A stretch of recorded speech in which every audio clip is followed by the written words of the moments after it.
name is Thomas Keller. I am 44 years old and I work as a long-haul logistics coordinator based out of Missoula, Montana. Most of my job involves scheduling, route planning, and handling paperwork for freight contracts that move across several states.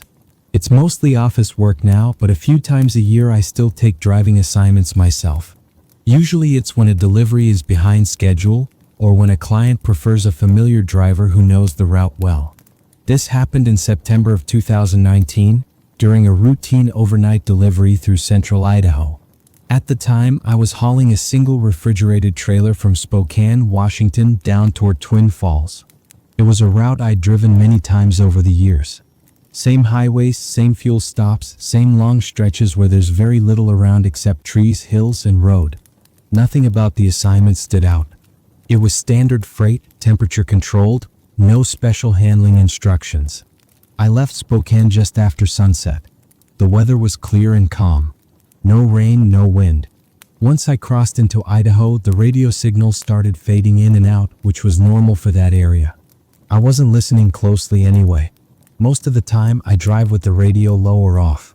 Around 11:30 p.m., I pulled into a small unsigned rest area along Highway 95. It wasn't one of the larger, maintained stops with lighting and vending machines. It was just a gravel loop off the road, 2 picnic tables, and a pair of portable toilets set back near the trees. I stopped there because I always did.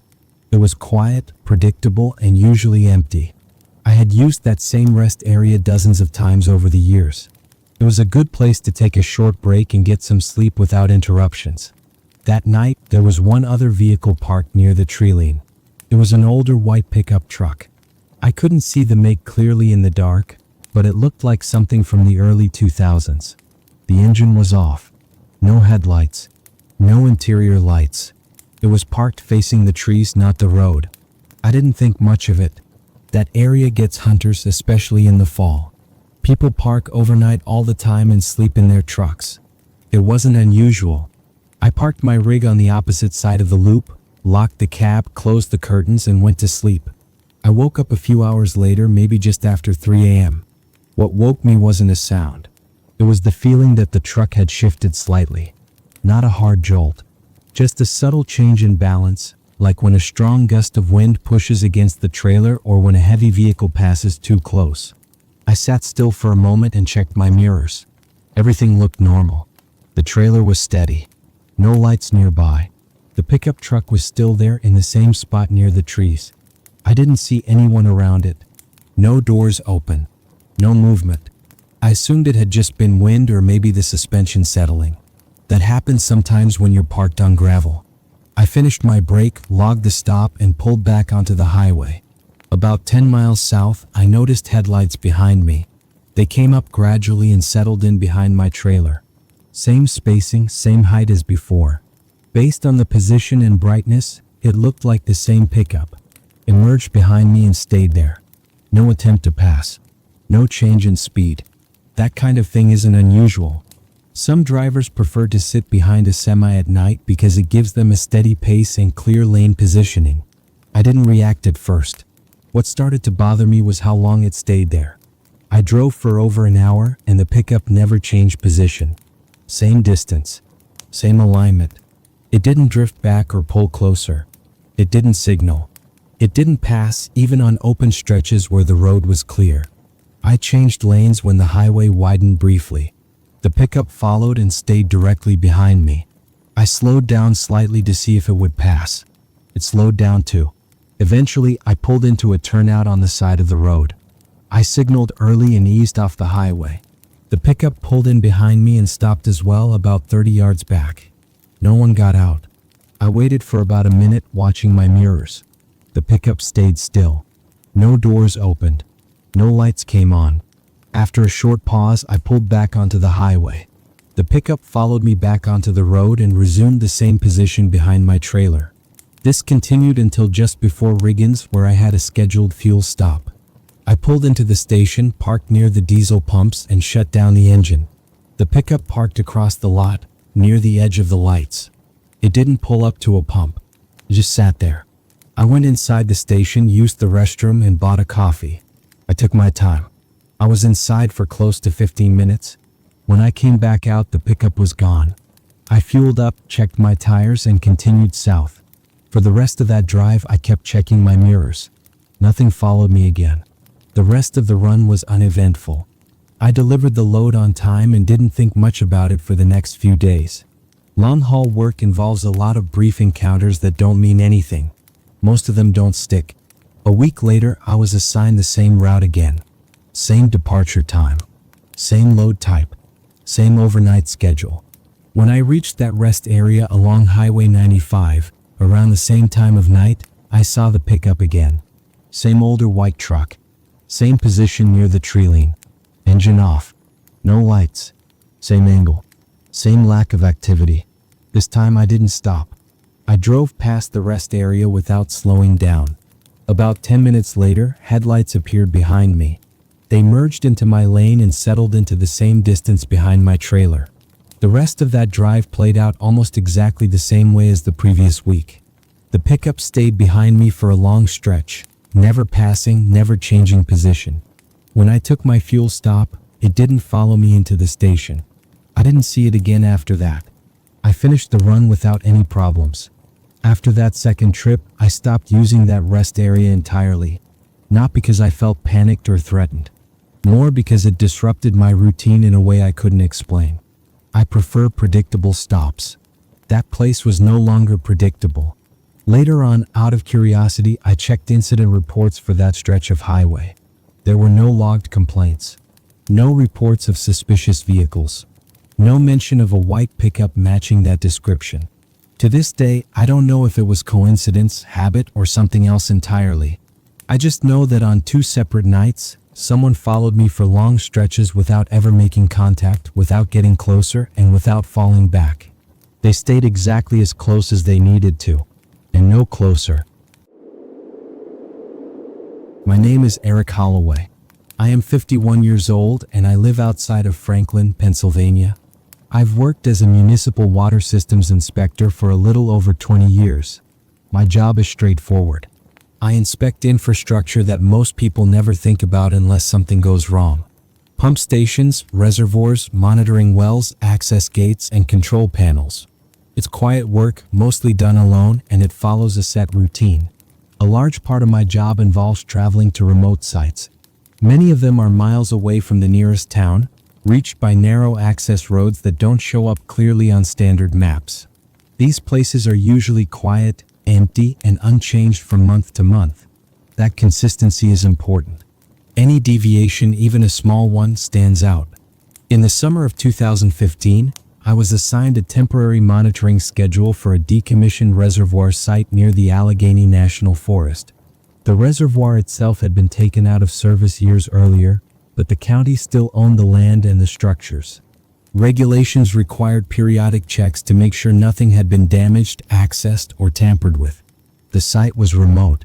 To reach it, I had to drive down a narrow gravel road that branched off a secondary highway. The road was about 3 miles long with dense trees on both sides. Once you passed the first bend, there was no cell service. That wasn't unusual for the area, but it did mean you were effectively cut off until you drove back out. I began visiting the site once a month. Always during the day, usually mid-morning. The routine was the same every time. I'd unlock the gate, drive in, park near the access shed, walk the perimeter fence, check the locks and inspection tags, note the condition of the structures, and leave. The entire visit usually took less than an hour. For nearly a year, nothing ever changed. The locks were secure. The fence was intact. The inspection tags stayed in place.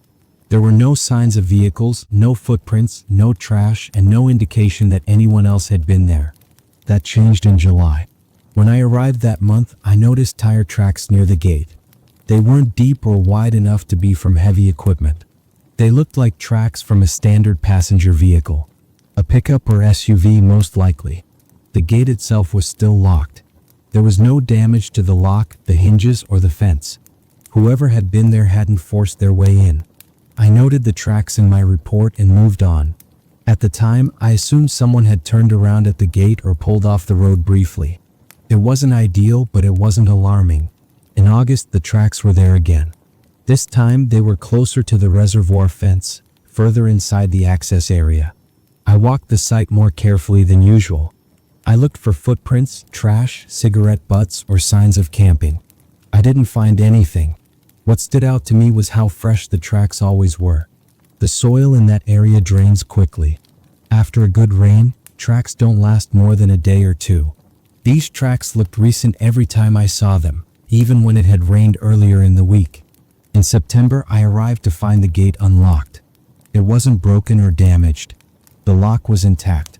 It had simply been unlocked. I locked it again immediately and reported it to the county. They checked their records and confirmed that no one had been authorized to access the site. There were no maintenance crews scheduled, no survey work, and no contractors assigned. The following month, the lock was still secure, but something else was different. One of the inspection tags had been removed from the fence and placed on the ground near the access road. The tag wasn't damaged. It hadn't been cut or torn. It had been unclipped and set down neatly. I took photographs, documented it, and replaced the tag where it belonged. After that, I changed how I scheduled my visits. Instead of coming on the same week each month, I started arriving earlier or later than usual. I didn't follow a pattern. The idea was to avoid being predictable. Each time I visited after that, something small was different. A latch would be turned the opposite direction than I'd left it. A marker flag would be moved a few feet. A small rock I used as a reference point would be relocated. None of it affected the integrity of the site. Nothing was damaged or missing. It was subtle. Enough to notice if you were looking for it. Easy to miss if you weren't. In December, I arrived just after sunrise. There was frost on the ground, which made details easier to see. As I walked toward the fence line, I noticed footprints. There was only one set. They led from the access road to the fence and then stopped. There were no tracks leading away. No indication of where the person had gone afterward.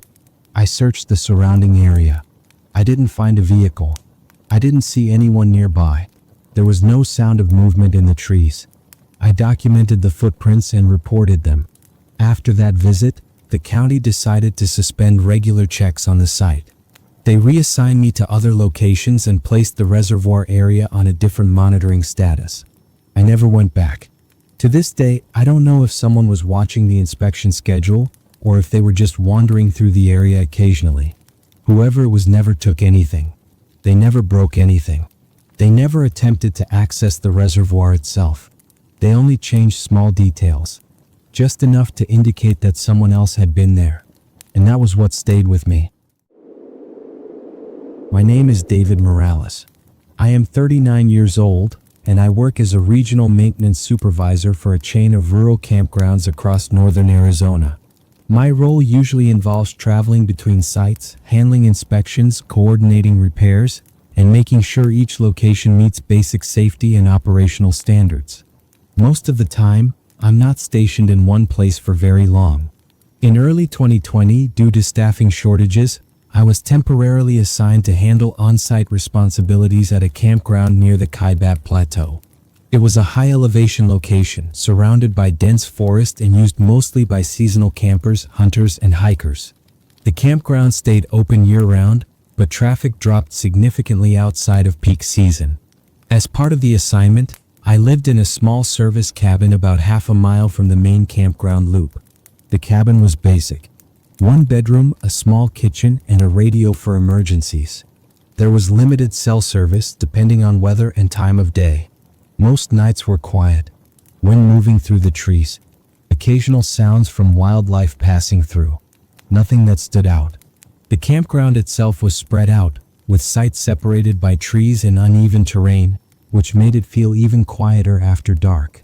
My daily routine was consistent. I'd do a morning walkthrough of the campground, check restrooms, fire rings, and trash stations, then handle paperwork or maintenance tasks during the day. In the evenings, I'd do a short drive through the loop before heading back to the cabin. About 2 weeks into my stay, I started noticing something odd at one particular campsite. Site 14. It was a standard, single-vehicle site near the outer edge of the loop. According to the reservation system, it had no active booking. No vehicle had been registered to it, and no check-in had been logged. Despite that, small things at Site 14 kept changing. One morning, I noticed the fire ring had been cleaned out, ash removed, logs rearranged. That usually only happens after a site has been used. Another day, the picnic table had been shifted slightly, turned at an angle instead of facing straight ahead. Once, the trash bag in the nearby bin had been replaced with a new one. At first, I assumed someone was camping without checking in. That happens occasionally, especially in more remote campgrounds. I followed standard procedure. I left a notice on the site's post explaining that the campsite needed to be registered and asking the occupant to check in at the office. The notice disappeared. I replaced it with another one. That also disappeared. There were still no vehicles associated with the site, and I never saw anyone there during the day. To document what was happening, I set up a trail camera facing the access road leading to Site 14. It was positioned to capture anyone driving in or out. Over the next several days, the camera didn't record a single person or vehicle entering or leaving the site. Still, each morning something was different. The fire ring would be rearranged. The ground around it disturbed slightly as if someone had been sitting there. The picnic table would be moved back or forth by a few inches. One morning, when I placed my hand near the fire ring during inspection, I noticed it was warm. There was no smoke, no embers, no smell of burning wood. Just residual warmth in the metal. I checked the trail camera again. There was no footage from the night before. After that, I started staying up later in the evenings. I'd sit near the window of the cabin or take short walks toward the campground after dark, listening and watching.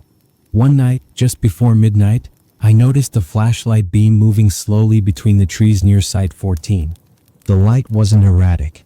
It moved deliberately as if someone was walking and scanning the ground. I called out and identified myself, stating that I was campground staff. The light shut off immediately. I waited for several minutes. Nothing moved. No footsteps. No voices. No sound of someone walking away. The next morning, Site 14 looked completely untouched. The fire ring was cold. The picnic table was back in its original position. There were no signs of recent use at all. From that point on, nothing else happened. No movement, no changes, no missing notices. When my temporary assignment ended a few weeks later, I packed up and left without incident. About a month after I left, I received an email from the person who replaced me. He asked if I'd had any issues with Site 14. He said things there kept changing, but only when no one was around. I told him what I'd observed during my time there. After that, he stopped mentioning it. As far as I know, Site 14 is still listed as a normal campsite. There were no official reports filed beyond routine maintenance notes. Whatever was happening there never caused damage and never confronted anyone directly. It only left signs that someone had been present when no one was supposed to be.